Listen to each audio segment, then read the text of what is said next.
Dear students, آج ہم class first year کے انگلش بک جتنے بھی چیپٹرز ہے تو سیکوینس ویز کی جو سمریز ہے وہ ہم ٹرانسلیٹ کریں گے، آسان بنائیں گے.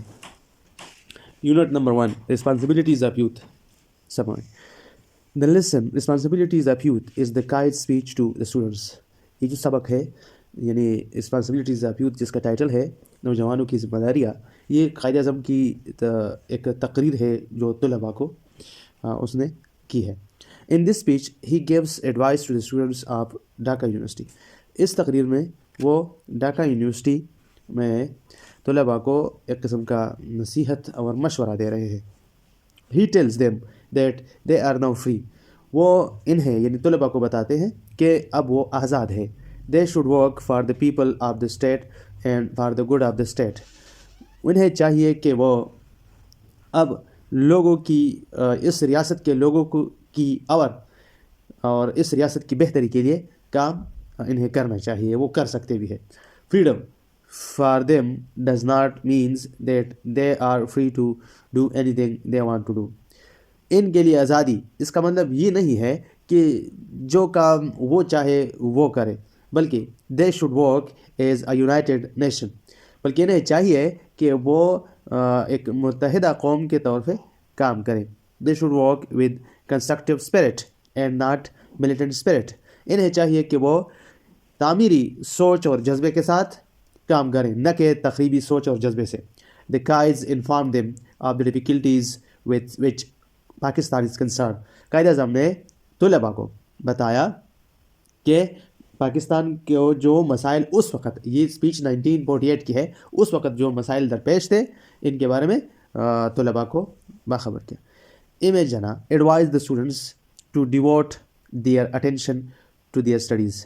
محمد علی جناح نے لوگوں کو یعنی طلباء کو نصیحت کی کہ اپنے آپ کو مطالعے کے لیے وقف کریے، تمام تر توجہ اپنے مطالعے پہ دے دو.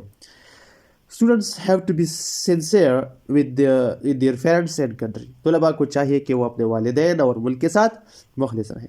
If they do so, اگر وہ اس طرح کرتے ہیں، the country will be proud of them. تو یہ وطن، یہ ملک ان پہ فخر کرے گا. He warns them against the fifth columnist among us. انہوں نے قائد اعظم نے طلباء کو خبردار بھی کیا کہ ملک غداروں سے بچ کے رہیے. He tells them to be vigilant against selfish people. یہ بھی بتایا کہ باخبر رہو، خبردار رہو کن لوگوں سے؟ selfish people، خود غرض لوگوں سے. The students should find the difference between selfish and sincere people. طلباء کو چاہیے کہ یہ فرق واضح کرے، معلوم کرے، خود غرض اور مخلص لوگوں میں فرق واضح کرے. The guide advises the students not to look forward only to clerkship. Quaid Azam نے یہ بھی نصیحت کی طلباء کو کہ فقط منشی گرت یا ہم اسے بابو کہتے ہیں، اس قسم کی نوکری آپ کی منزلی مقصود نہیں ہونی چاہیے. There are many other channels open to them. بہت سے راستے ہیں جو آپ کے لیے کھلے ہیں. They should follow those other fields too. یعنی طلباء کو چاہیے کہ وہ دوسرے راستے بھی اختیار کرے. They can learn about commerce. وہ تجارت کے بارے میں، انڈسٹری صنعت کے بارے میں، بینکنگ بینکاری کے بارے میں انہیں چاہیے کہ وہ سیکھے یہ چیزیں بھی. There was the idea of the British to create only trained clerks. یہاں پہ ایک یعنی جو برٹش کالونائزر تھے ان کا یہی ایک فکر تھا کہ لوگوں کو صرف کلرکشپ کے لیے، منشی گرت کے لیے تربیت دے.